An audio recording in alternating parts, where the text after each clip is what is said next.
বাংলাদেশের ব্যাংক খাতে কোটিপতি হিসাবধারীর সংখ্যা আবারও বাড়ছে। গত ৩ মাসে নতুন করে ৪,৯৫৪টি কোটিপতি অ্যাকাউন্ট যুক্ত হয়েছে।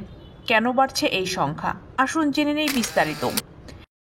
বাংলাদেশ ব্যাংকের সর্বশেষ হালনাগাদ প্রতিবেদনে দেখা গেছে ২০২৪ সালের ডিসেম্বর শেষে ব্যাংক খাতে মোট হিসেবের সংখ্যা দাঁড়িয়েছে ১৬,৩২,৪৭,৫৩২টি। মোট আমানতের স্থিতি ১৮,৮৩,৭১১ কোটি টাকা। সেপ্টেম্বর শেষে মোট হিসাব সংখ্যা ছিল ১৬,২২,২৫৫টি। আর তখন মোট আমানত ছিল ১৮,২৫,০৩৩ কোটি টাকা। অর্থাৎ ৩ মাসে হিসাব সংখ্যা বেড়েছে ১২,১৯,২৭৭টি এবং আমানত বেড়েছে ৪৫,৬৮২ কোটি টাকা। বিশেষজ্ঞরা বলছেন, জুলাই মাসে রাজনৈতিক অস্থিরতা এবং গণঅভ্যুত্থানের কারণে অনেকেই ব্যাংক থেকে আমানত তুলে নিয়েছিলেন, কিন্তু বর্তমানে রাজনৈতিক পরিস্থিতি কিছুটা স্থিতিশীল হওয়ায় মানুষ আবারও ব্যাংকের উপর আস্থা রাখতে শুরু করেছে।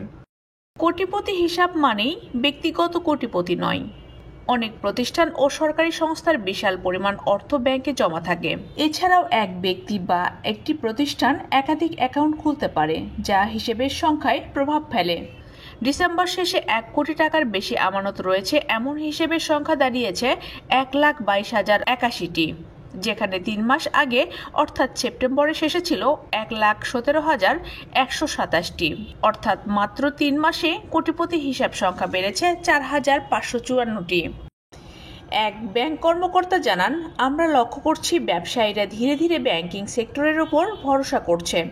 অনেক প্রতিষ্ঠান নতুন বিনিয়োগের পরিকল্পনা করছে, যা ব্যাংকে অর্থ ফেরার একটি অন্যতম কারণ।